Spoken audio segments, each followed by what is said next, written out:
Wired.com presents The Geek's Guide to the Galaxy. And here is your host, David Barr Kirtley. Hello, and welcome to episode 332 of Geek's Guide to the Galaxy. Our guest today is Richard K. Morgan. He's the author of the fantasy series A Land Fit for Heroes, and his debut novel Altered Carbon has been adapted into a Netflix original series, which we reviewed back in episode 295. He's also written scripts for graphic novels such as Black Widow Homecoming and video games such as Crisis 2. And we'll be speaking with him today about his new novel Thin Air, a sequel to his 2007 novel Black Man. And now here's our interview with Richard K. Morgan. All right, so we're here with Richard K. Morgan. Welcome to the show. Hi there. Sorry to arrive late. Okay, so your new book is called Thin Air, and in the acknowledgments you say that the book is dedicated in part to, quote, all of you who wanted and waited for me to write more SF, thank you for your voices. They've made all the difference. So, yeah, that's right. Could you just expand on that and say why you decided to write more SF now and what was involved with that decision? Yeah, I mean, it wasn't really a turnabout decision or anything. It was in the grand scheme of things what was always going to happen, because I, way back when, a long time ago now, I don't like to think about how many years ago it was, I signed up with my UK publishers to do for a 6-book deal, and that was going to be 3 science fiction novels and 3 fantasy novels. And then my New York publishers, Del Rey, they signed on for the 3 fantasy and for 2 of the science fiction novels. And the idea, the original plan was, that we were all on the same page with this, was that I would write them alternately. So I do a fantasy novel, then I come back to SF, then I go back to fantasy, go back to SF, and so on. That was, I should have known at the time. I was a bit naive to think it would pan out that way.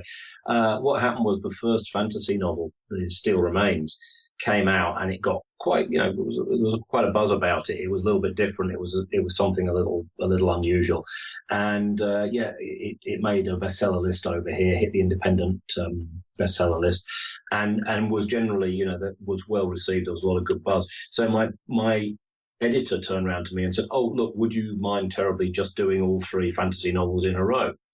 And I didn't really mind, because I was on a roll with this one anyway. I was kind of having fun with the new territory. But that obviously meant that instead of the next SF book coming out, a couple of years later, that was shoving it back to a good 5 or 6 years later. And then what happened was that also I got derailed along the way a bit. So the fantasy novels took longer to produce than expected. I had a child late in life, became a dad, so that took sort of flattened me for a while. I was moonlighting in the games industry for a while as well. Moved house a couple of times from one end of the country to the other, with all of the sort of differential that involved. And so what with one thing and another, I ended up spending the best part of a decade writing this fantasy trilogy. And the science fiction just got left behind. It got left behind in the wash. It was always my intention to come back. And in fact, this book, Thin Air, has had some of the groundworks being laid for the best part of a decade as well. It has taken a long time to come back around. It's just the way it worked out. So when you say thank you for your voices, they've made all the difference, what kind of comments from readers are you thinking of? Yeah, just the fact that, whether people liked the fantasy or not, and I mean, there were people who didn't, they were still saying, I really miss the original Richard Morgan, the Altered Carbon voice, the way those were written, because they were written very consciously in a, first-person discursive noir style, very much indebted to the Chandler and Hammett style of writing. And I've moved the goalposts somewhat since then. And yeah, I think a lot of people who wanted me to go back and do some more of that. And it's always nice when somebody is saying to you, please could we have some more of this? So yeah, that kind of spurred me on, if you like. So when I got back into the harness and started writing first person and discursive again, went back to the kind of noir detective themes and narrative archers and so forth, all of that.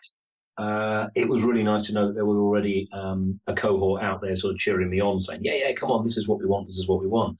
That was a nice feeling. That certainly sort of kept me warm on days when things weren't going that well.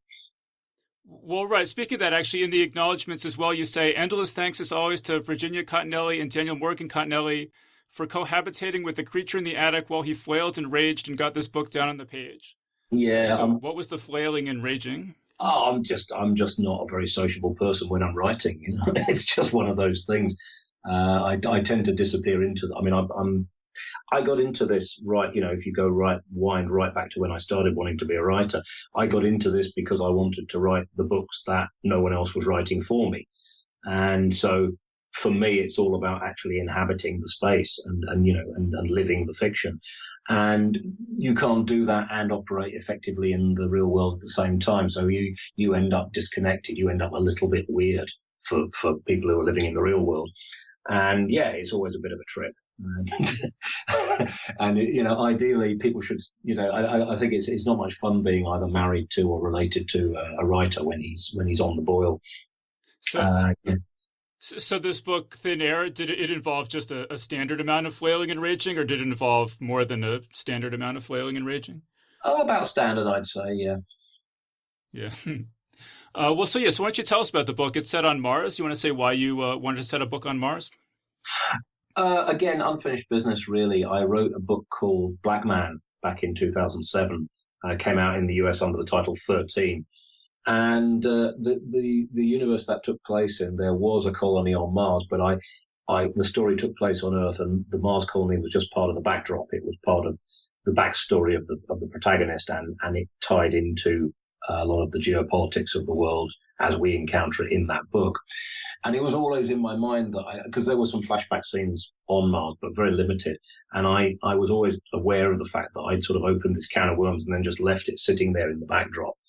So I kind of thought, I really should go back and actually do something on Mars, take the very vague structure that I've painted in there, the sort of the sketch of what the colony is like, and then really unpack that and do something with it. So that was kind of sitting there for a while. And also, I don't know, in much the same way as when I wrote the fantasy trilogy, I was quite interested in pulling apart the tropes and the assumptions. I think similarly, there are a whole bunch of sort of standard issue concepts and tropes and, stereotypical ideas going round about Mars, about it being the high frontier, about it being, where we're going next and so forth. And I just wanted to, and plus, fiction about Mars is full of plucky independence movements on Mars, rallying against an oppressive Earth overlordship and so forth. And I wanted to pull that apart and kind of provide a slightly more complicated vision to sort of shade things with what we know about the way human societies work today. So an awful lot of science fiction in the past, especially colonial science fiction, has been written on the template of the kind of the Napoleonic Wars, the American War of Independence. There's this sort of buccaneering space pirates type vibe to it, and it's become very clear not even in the recent years, but in the last couple of decades, it's become very clear that is not how we're going into space. So I was interested in, let's take the situation we have now and let's look at what that would like if we could extrapolate and colonize other planets. How are things going to pan out? It was. I was very keen to get to Mars and tear things up, I guess.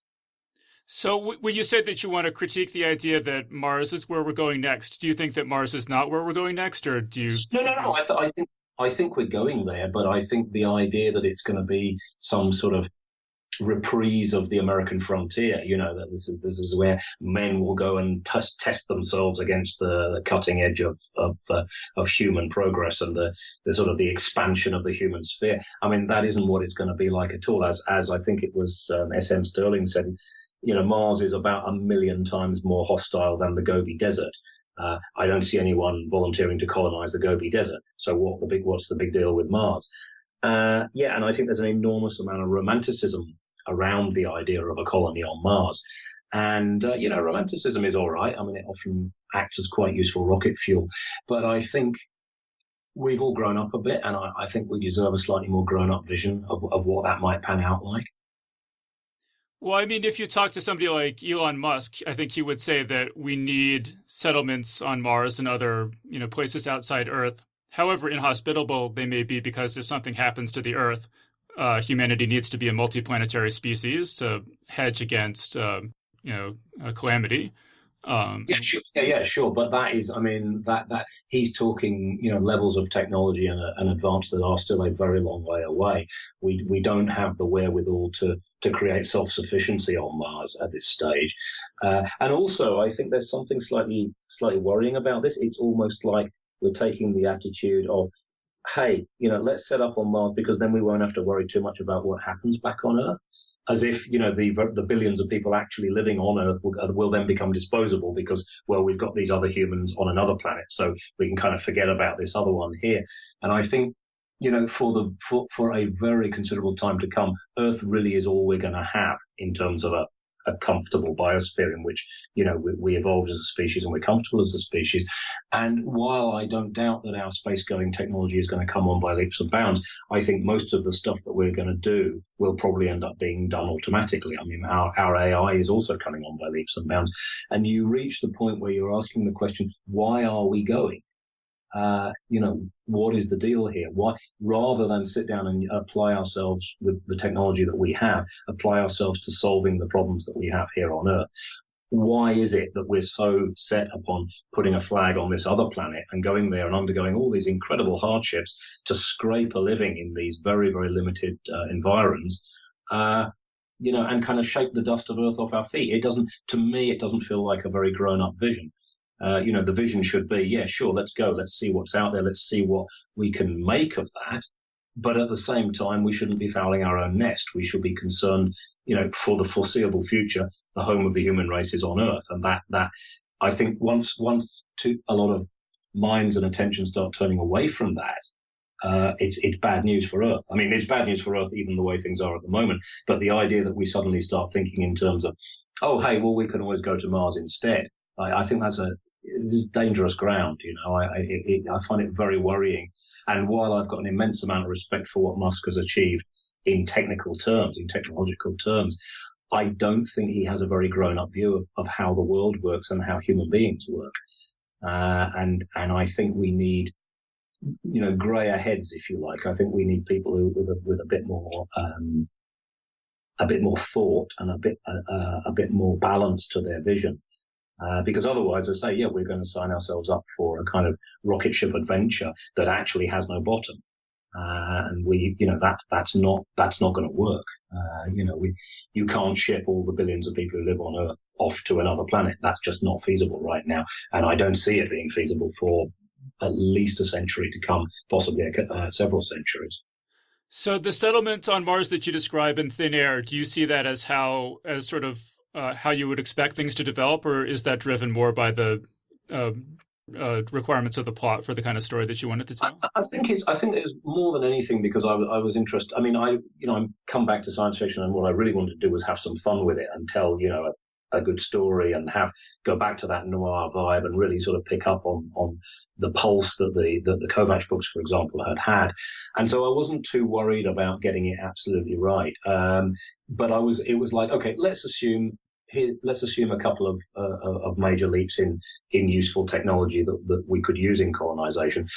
Let's see what happens. And of course, what happens is pretty unpleasant because it's not this sort of bright, shiny vision that is being bandied about, because it never is. That's not how things work.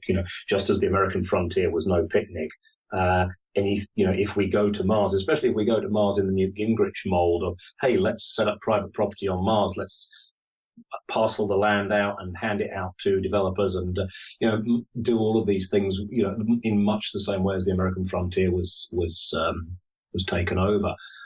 I can't see that coming out well for anybody really, except for a handful of extremely wealthy individuals and corporations. Well, so why don't you, just for our listeners, describe the settlement on Mars that exists in the book? It's in the Valles Marineris, and there's the What we're presupposing is that there have been some very, very large advances in monomolecular technology and the technology of creating ultra thin screens, basically. And one of the things that this has enabled them to do is to float a bunch of high tech material atop a cushion of air in the Valles Marineris. In other words, just fill it up so that we have Earth densities of atmosphere in the valley, and then you float this stuff on top. And it acts rather like a cloud cover. It keeps in the heat. It keeps in a lot of the air pressure. and it operates to some extent like a biosphere. There are chemical reactions going on in these sheets of material that are helping basically to keep the valley warm. And then, we live under that. So you've got a few million people living under that. There's a major central population called Bradbury, which is the metropolis, if you like. And then you've got outlying districts with smaller provincial towns and centres of population. And then beyond that, you've got a kind of wilderness areas that are referred to generally as the uplands. And the uplands are very much like the American West in the sense that they are pretty lawless, very few people out there, and those who are out there are very self-sufficient. But the whole thing has reached a kind of stasis because the corporate interests that have set this up and got it running, they're no longer interested in the idea of terraforming the whole planet because what they've got there ticks along very nicely. Thank you. It turns in a major profit. All of the corporate bodies are happy. The people who are at the top are getting rich. Why would they bother to expand any further? And so there's a sense very much throughout the book of a fallen dream. The idea that what you could refer to, I guess, as the sort of the Carl Sagan vision of a sort of humanistic universalism being what the force that goes out and colonizes other planets and expands off Earth. Instead of that, you've got this rapacious, corporate-driven and system that is basically controlled by very rich individuals and very wealthy corporate bodies, and everyone else just scrabbles along and survives as best they can. We'll talk about, too, the title Thin Air, because that's a title that takes on multiple valences as the book progresses. Yeah, I mean, thin air, obviously, because there is the issue of Martian air being very thin, and most of the planet's surface hasn't been terraformed, so it is still super thin air. And there are parts of the valley where the depth of the valley is not as much as it is in the centre, where again the air is thinner. So there's that. There's also the fact that it's about people vanishing. Initially, somebody vanishes, a Martian citizen, and then an investigation begins into that, and then the investigating officer who's supposed to be following that up, she vanishes as well. So there is that sense also of people vanishing into thin air. But there's also the sense of what is it that holds up ventures like this? What is it that keeps a huge, rapacious in this case, but huge corporate vision rolling? And of course, that again is very much thin air. It's the myths of what we choose to believe in. These myths are actually quite insubstantial. And there's a quote from Noah Yuval Harari at the beginning of the book where he says that myths fade once people stop believing in them. And so there is also this idea that you can build an awful lot, especially in high, in capital and financial terms, you can build an awful lot on what is very little more than just myth and faith. But woe betide you on the day that people start to lose their faith and start to sort of stop taking the myth seriously, because when that happens, then these structures just shudder and collapse, or they can do. And obviously that's catastrophic for anyone who happens to be standing nearby. Well, right. You mentioned that the largest settlement is called Bradbury, and so that speaks to the role of myths or stories in this, settlement effort. And you have there's settlements called Wells and Burroughs as well. These sort of great science fiction authors who set stories on Mars. Yeah, that's right. I mean, it's, in the end, as I say, I'm ploughing a furrow here that's been ploughed before. So it's I think it's always nice to remember the people who came before and giving the capital city Bradbury's name was a must for me. It was a big deal, because I think Bradbury may not have been amongst the most scientific of the sort of mythologizers for Mars, but I think the guy had an amazing soul and a sort of a sense of humanity, and I could like to think that's sort of somehow embedded in the name of that city, even if that city is pretty much a hellhole. I mean, are those authors, Bradbury, Wells, and Burroughs, particular favorites of yours when it comes to Mars fiction, or are those just sort of the best known that you think that people would actually name? Yeah, Wells and Burroughs not so much. Wells and Burroughs simply because they are obviously name checks. They're part of the sort of the archaeological structure, I guess, of science fiction written about Mars. But Bradbury, no, I have a soft spot for Bradbury. I think he was a fantastic writer in many, many ways.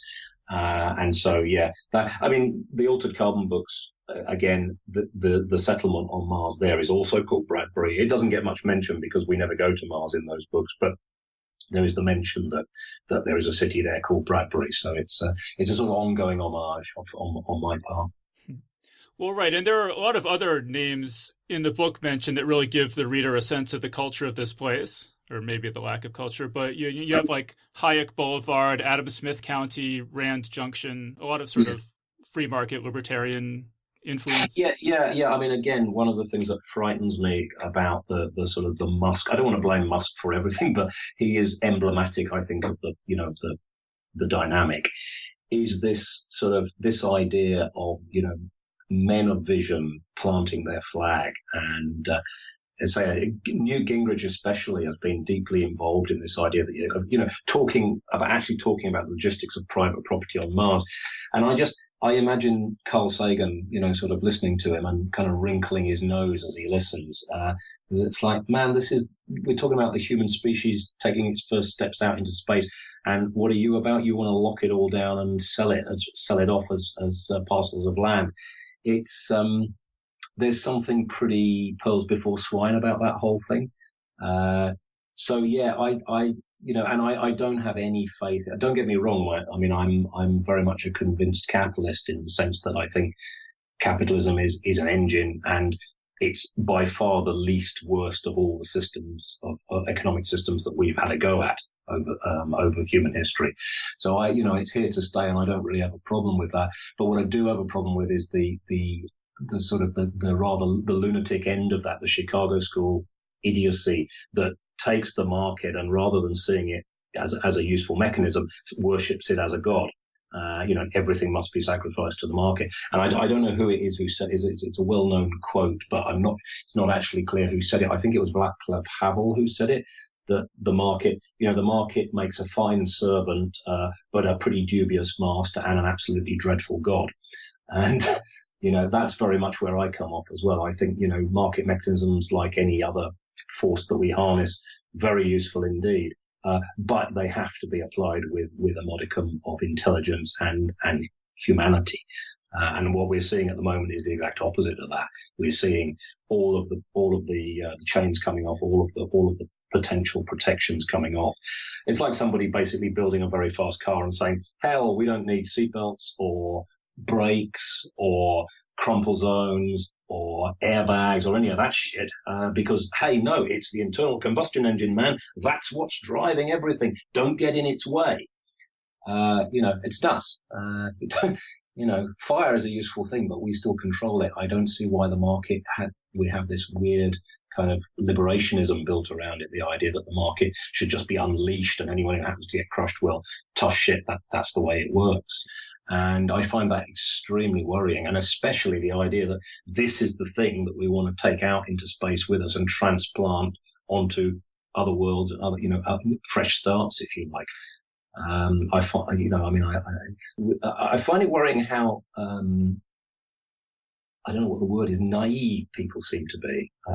There doesn't seem to be any willingness to take a slightly graded vision and to look at things and go, well, this has some big payoffs and benefits, but let's have a look at some of the downsides and what we might do to deal with those.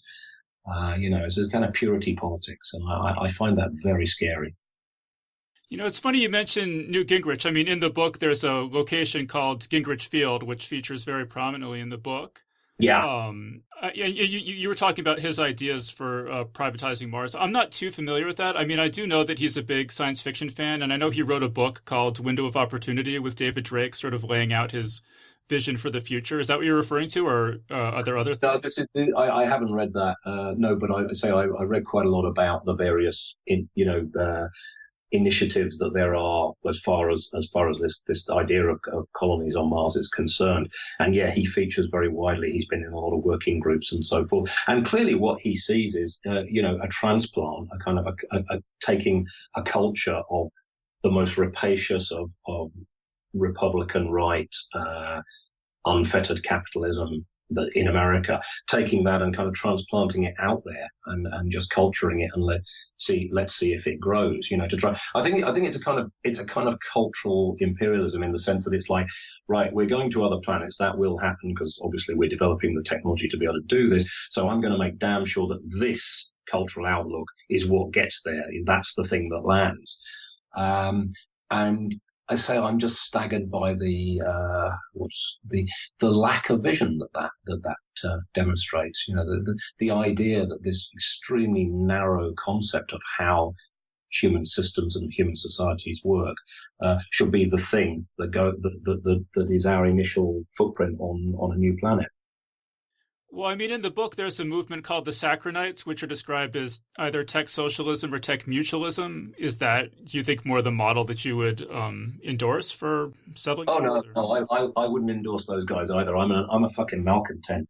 I mean, no, I mean, I'm not, as I said to you, I'm not you won't find me arguing, you won't find me in a crowd screaming, smash capitalism. I think, there's a kind of infantile approach to things. But I think these things are complicated, and you cannot just slash through with really, really simplistic visions of how stuff should work and then expect it to work. And it doesn't. I mean, if you look at America, the state that America's in at the moment, it's a very, very indicative case in point. Here is the most powerful nation on the planet, the most advanced nation on the planet, certainly. And it has an infrastructure system that's falling apart. Is 77,000 bridges that are potentially lethally dangerous, apparently, according to, I think, the Army Corps of Engineers. That was their survey. And we're talking about some time ago. This is a few years ago now.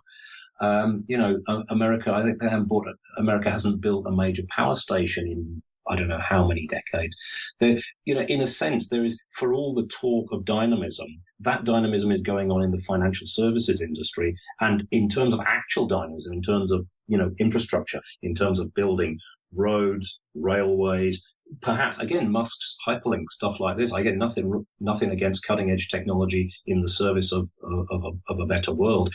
But the point being that there is no will at a governmental level to think in those terms, because there's a constant terror of doing anything that might require revenue, because revenue requires taxes. And so instead you see a ruling class, an oligarchy, prepared to slash taxes to the bone and then stand back and hope that some inspired guy like Elon Musk or a corporation like Apple will sort of take the reins and go and do this stuff.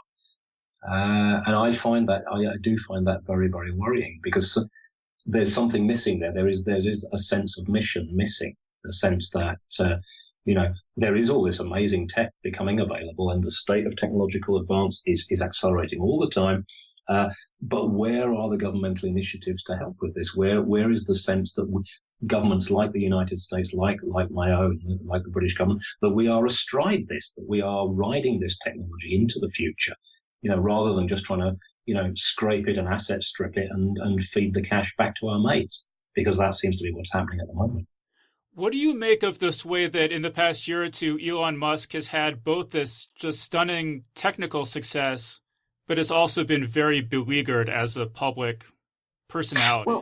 Well, I don't want to, like I said, I don't want to bag on him, because I think his technological achievements have been quite remarkable, and I take my hat off in that sense. But it does appear that on the flip side of that, it does appear that he is basically just a bit of a dickhead. And that's the problem with individuals, because and that's why you can't have this messianic faith in one guy. This guy is going to do it. This guy will take us to Mars. This guy put a car in orbit around Earth. That's not the vision, It's like, what about the rest of it? The whole point is we should be acting in groups. We should be acting as nation states, as blocks, power blocks, as at an international level and at a species level as well. And I think this is something that Sagan used to talk about quite a lot, the fact that we need to start acting as a species. The challenges that face us are challenges that will need to be taken up globally. It's not something that this one guy sitting in an office somewhere in California can take on. I mean, I'm very sympathetic to this idea that we need to cooperate more and work together as a species. But part of me does wonder, and especially after I read the biography of Elon Musk that came out a couple of years ago, It did make me wonder if sometimes you just need a dickhead to get a Hyperloop built or something. Because, But it isn't true, is it? The reason we need a dickhead to get a Hyperloop built is because we don't have the men of caliber in the places that we need them to be. I mean, if you look at most of the technology that has come out of America since the war, came as a result of massive government investment and spending. And we're kind of living off the fat of that now. I mean, all of the technology we've inherited was handed down because of that investment. But we've just decided, oh no, we don't need that anymore, and we've sort of cut the tree down, and here's the log, and we've got these green shoots sprouting on it, and one of them's Elon Musk, and we're all kind of venerating, oh wow, look at that, doesn't he have green leaves? But I mean, the whole point is, if you provide sufficient funding and you have men of caliber, both politically and also technologically, I mean, I'm talking about the scientists and also the project drivers and the administrators, the bureaucrats. I'm not ashamed to say that word, and the politicians.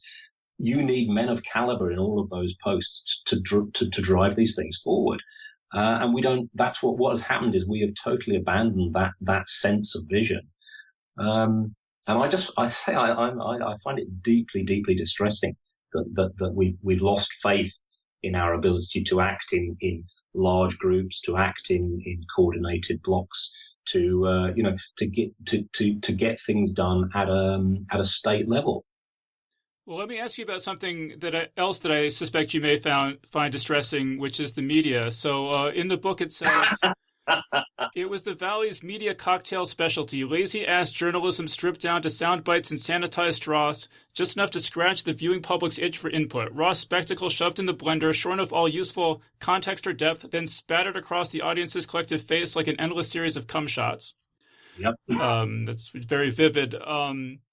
Is that, I get the feeling that's not just how you feel about the media on Mars, but maybe... No, no, absolutely not. I think, the media has been falling on its fat face for quite some time now. And, much though I deplore Trump with every fiber of my being, in a sense, the media has kind of earned him, because and I'm not talking just about Fox News here. I'm talking about the media generally. The American, even the left liberal American media rolled over and to let its tummy be tickled by the Bush administration, was cheerleading for a war in Iraq, despite huge misgivings by, people who actually knew something about the situation. And they now shake their heads dolefully and go, oh, yes, we were misled. We should have been more critical. It's like, yeah, God damn it, you should have been more critical because it's your fucking job. And I think the media have been colossally lazy for too long now, and happy to just sort of shift product. The idea of the media as the fifth estate again seems to have largely gone out the window. And it's reached its apogee here with this sort of anti-media frenzy that Trump is leading. But, in a way, so much of the media have only themselves to blame for that because they were the ones who didn't take the principled stands when they needed to. Again, it's a lack of gravitas. It's a lack of understanding what the media should do and be. And instead we've turned into this kind of, infotainment, plex, which is quite frankly, I mean, it's corrosive. It's not, it's not just that it isn't doing its job. It's also corrosive of other aspects of society. The media in the book, the media that you see on Mars, the protagonist has an absolutely excoriating vision of who they are and as opposed to who they think they are. That is my sense here. I feel that, there are good people working in media and there is good journalism being done, but there's so little of it and there's so little vision for it as well. There is a sort of a lack of interest in it because we're all caught up in this sort of brightly coloured media swirl where it's equally as important who won the Great British Bake Off as it is what will happen to the country after Brexit. I mean, what do you think? Because I feel like I see some countervailing trends to this sort of soundbite bright, shiny object media landscape where you have like podcasts or YouTube videos where people will watch an hour or 2 hour long conversations or lectures, which obviously, have a lot of context or depth to them, or even with the a lot of the entertainment like the Altered Carbon Netflix series, you have these 10 episode long, very complex interwoven stories that it seems to me are so much more complex and interesting and thoughtful than the serialized TV shows that I grew up with, for example. Yeah, I mean, it can't be, it can't be a total downer. There are always, because the point is the same impulses that enabled, the crusading journalism of the Washington Post and the New York Times in the 1970s. Those impulses are still out there. It's not like we're not creating a different kind of human being here. We still have that. So yeah, there are outlets, and plus obviously the technology is democratizing. It becomes a lot easier. You can set up a podcast with not much more than a couple of $100 worth of equipment. And yes, you can. Or less in the case of this podcast. Yeah. Oh, right. Okay. I didn't know what your tech budget was, but yeah. So I mean, it's this stuff can exist, but I think, if I were to lay the blame in a single place, I would say that it is in, and I am going to blame America as a cultural matrix here again. I think it's in this idea that there's not much to be said for education or sophistication. This idea that,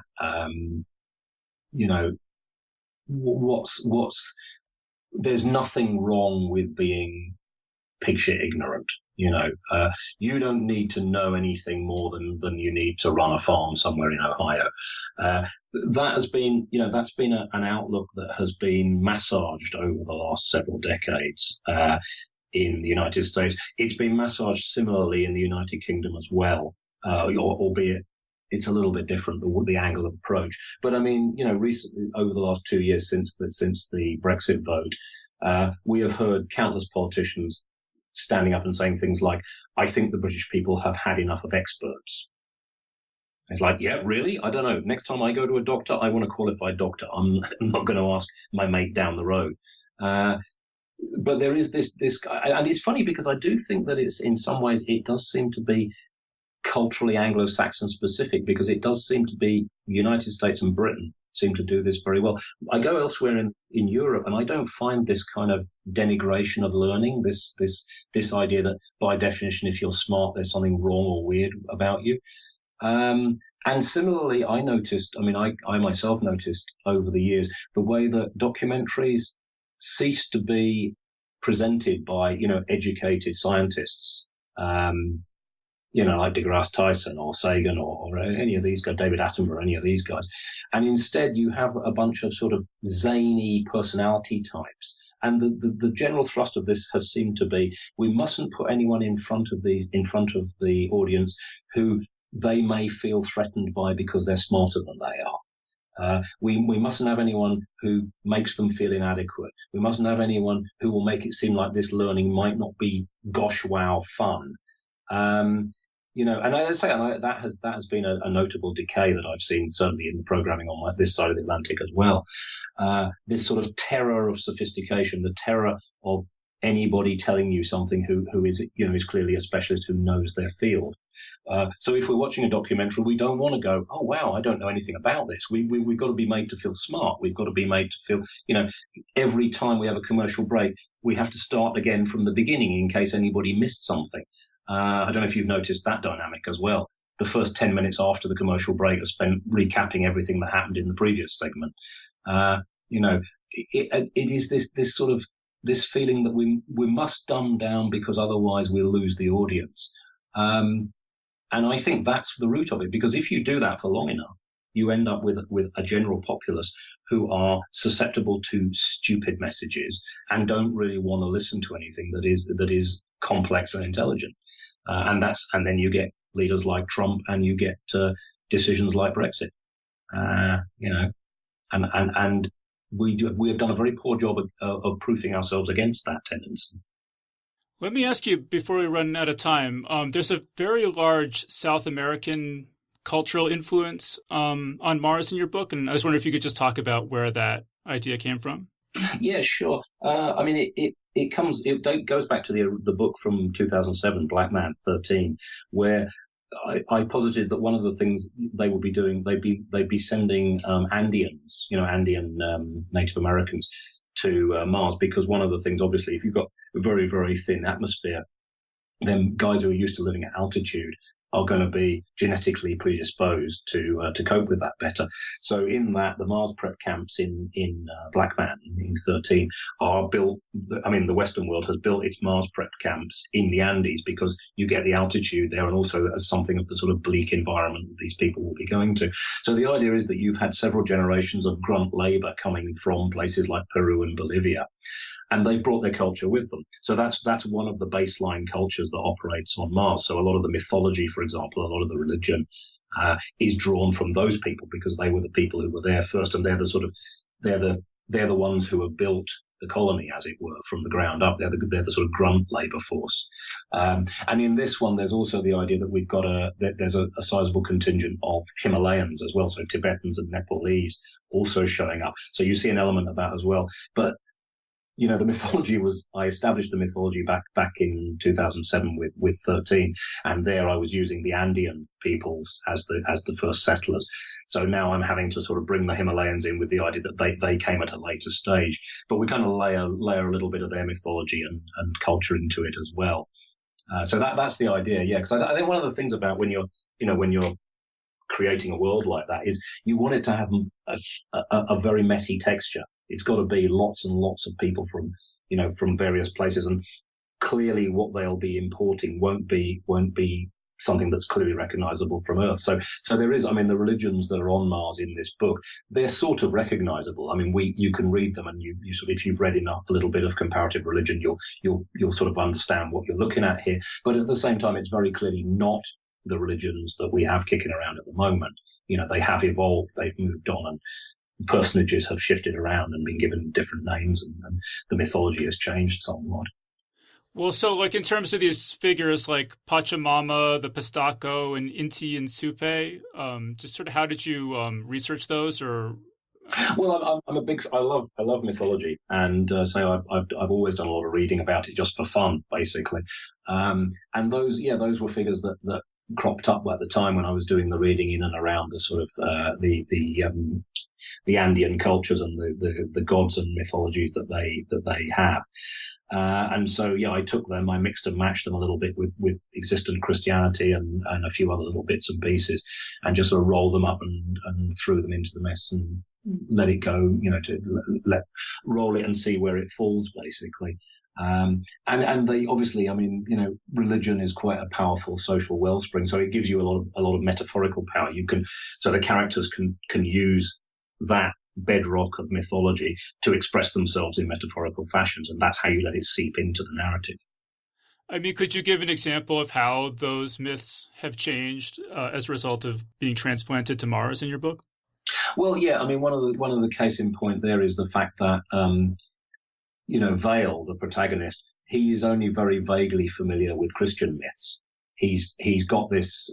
He's originally from Australasia, way back when, as a child, and then he's on Mars. He's obviously been steeped in the mythology of Pachamama and this sort of slightly tweaked form of South American religion, and so he's not that cognizant with the old style Christian myths.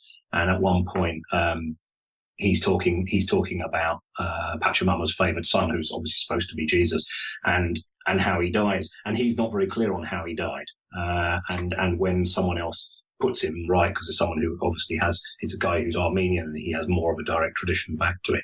He's unfamiliar with this. It's not a sort of front and center myth because I think there are very few people in the Western world who don't get Christian mythology as things stand at the moment. But fast forward a couple of centuries and put it on a different planet, and this becomes it's much more of it's been large parts of it have been erased or shifted or moved around, and it's you can see the outlines of it, but the people living there in the book, it's not what we would think of as Christianity. I mean, one of the bits of Martian culture in the book that I thought was really well done was that there's just this throwaway line. I mean, actually, throughout the whole book, the ground vehicles are referred to as crawlers. Yeah. And then sort of 3/4 of the way through the book, Hawk and Vale just sort of mentions in passing that all ground vehicles on Mars are called crawlers, because just the first vehicles were called crawlers, and that just sort of got transferred to all subsequent vehicles, sort of like how the phone in your pocket bears no similarity really at all to a rotary cell phone. Yes. But the word just sort of migrates from machine to machine. That's right. Yeah, I mean, that was exactly the thing, the idea that, because, I mean, Mars crawler, it absolutely works as you say to somebody, I see that footage of the Mars crawler going through New York the other day, and everyone knows exactly what you mean by that. So, yeah. And I mean, that's, to be honest, cars are called cars because they used to be called horseless carriages. I mean, it's car from carriage and carriage from horseless carriage. And, there's that sort of derivation. And what I like, and thank you for the praise, incidentally. What I liked about the way it played in was that you don't get the explanation for quite a long time. There is a point at which, towards the end of the book, where he mentions how one of these crawlers actually looks, and he goes, it had the lineage of why we call these vehicles crawlers, and then suddenly, I think for anyone who's maybe not been thinking about it, it'll be boom, oh right, yeah, of course, crawlers, bang, and there you go. In the same way, yeah, that I say, I remember as a I don't know, I would have been in my early teens, sort of grasping the fact car was from carriage, I'd never really thought about it before, but then it's suddenly something makes you think about it, and you go, oh yeah. And it was those little nuggets of, I spent a lot of time doing that. I think throwaway lines are some part of my stock in trade, because I think the throwaway lines are the things that illuminate, on the quiet, as it were. So it lights up something else apart from the thing itself, and hopefully, if you're reading the book and enjoying it, you're like, oh wow, yeah, and it gives you that little bit more purchase, embeds you a little bit deeper in the world. Well, yeah, there were a couple of cool little pieces of technology in the book I wanted to mention. One is the code flies. I thought that was really inventive. Thank you. Yeah, I mean, anyone who's ever had to, get a patch or an upgrade for their computer, it understands this. The idea that the software never stands still. I think that's an interesting thing, because that's something that I became aware of, I guess, in the very early part of this century, very early 2000s, that, a program, say, like Microsoft Word, that it's not really a thing so much as it is a process. And it's working all the time. I mean, one of the things I remember working with, I think it was it Word 97? It might have even been an earlier iteration. The way that you would sit with it on the page, on the screen in front of you, and it would keep twitching, and you wouldn't be doing anything to it yourself, but it would keep deciding it didn't like where the line break was, or moving something up the page and bringing it back down again. You're aware that this is a living thing, that the code is at work. It's not static, it's not a structure. It's a living, moving thing. And then the fact that it's being constantly added to. So the code is always evolving.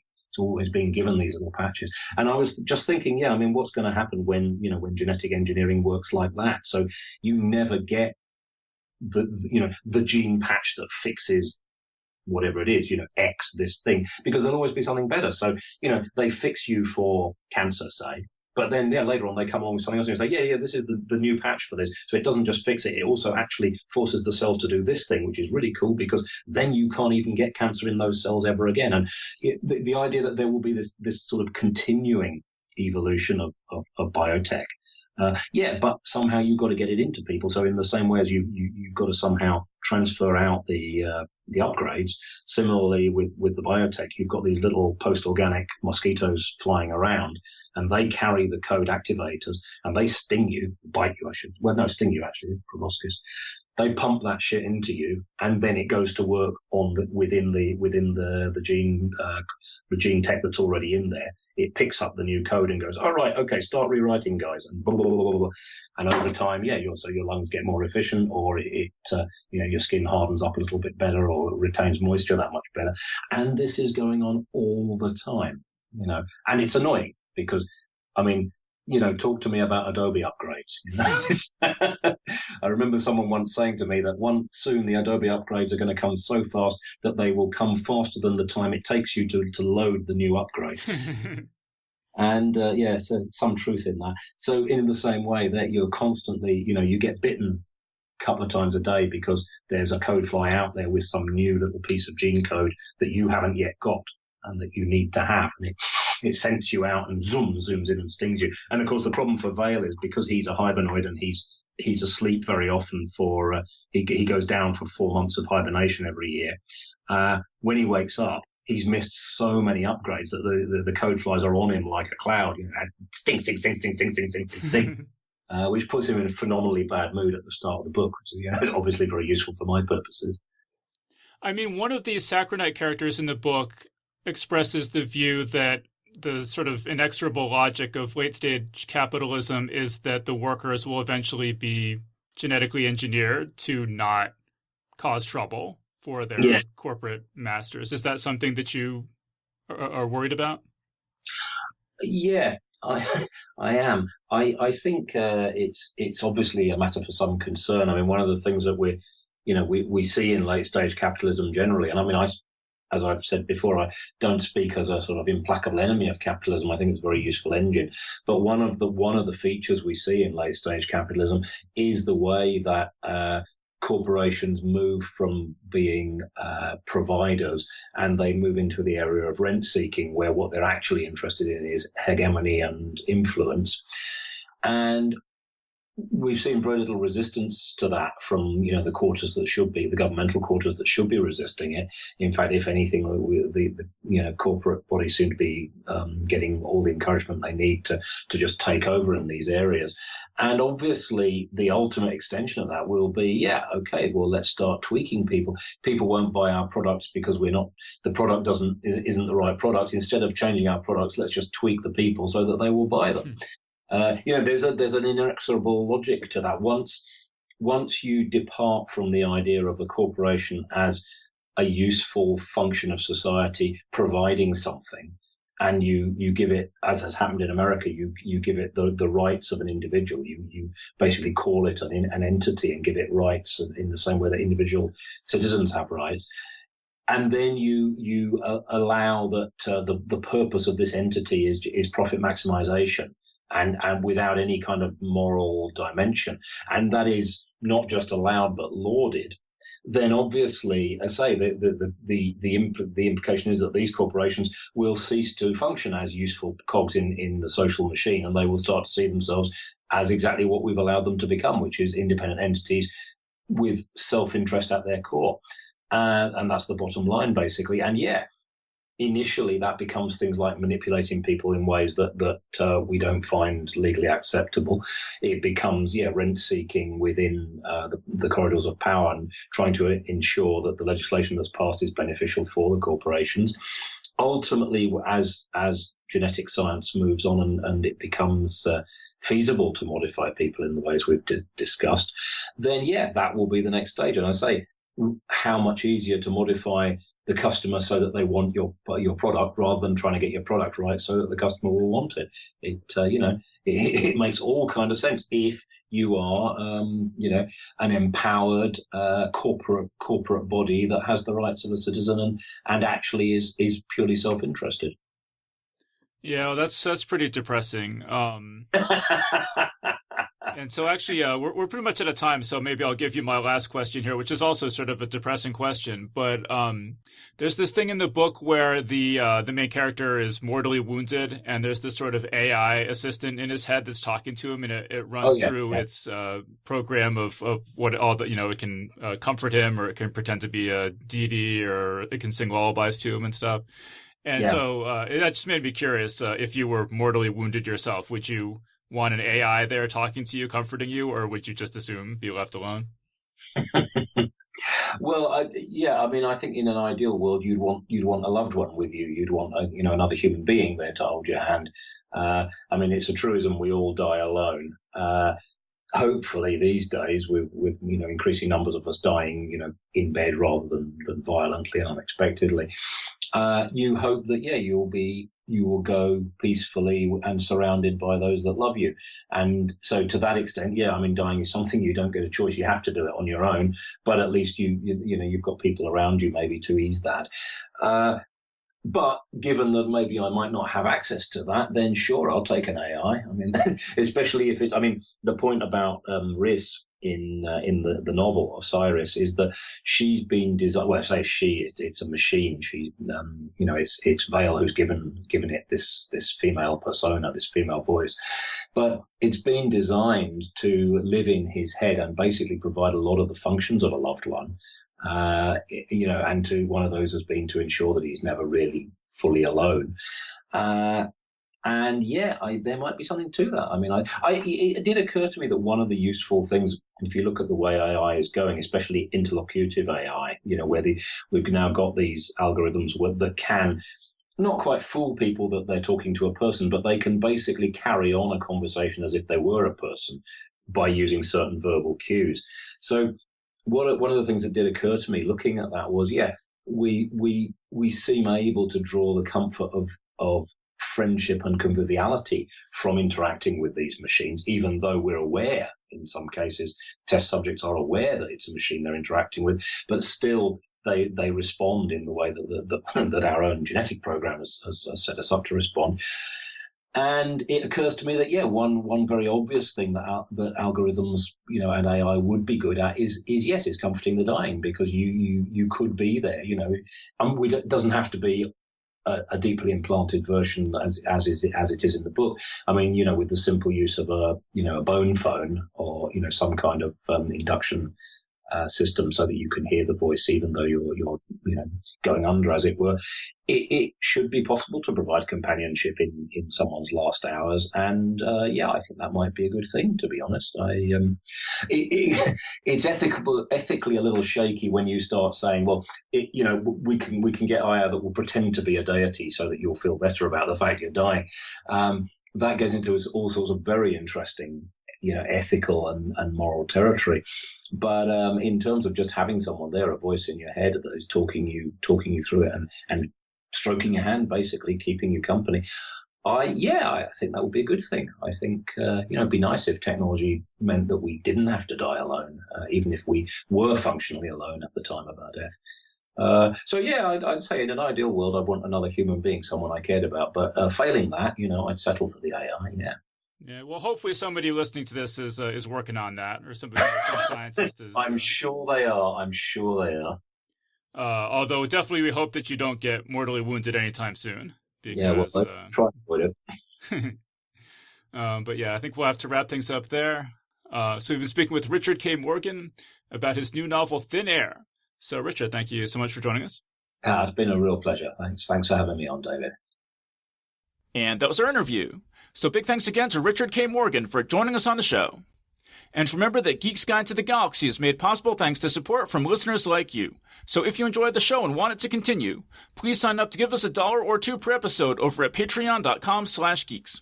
And if you'd rather make a one-time contribution, you can do that via check or PayPal over at geeksguideshow.com/crowdfunding. So big thanks again to everyone who's contributed. We really appreciate it. All right, so that was our show. So thanks everyone for listening, and we'll see you next time. The Geek's Guide to the Galaxy is a production of Wired.com. For more information about the show, visit geeksguideshow.com. To learn more about your host, visit davidbarrkirtley.com. Music and voiceover produced by yours truly, Jack Kincaid. If you enjoyed this program, tell your friends. If you didn't enjoy it, tell no one. Thank you for listening.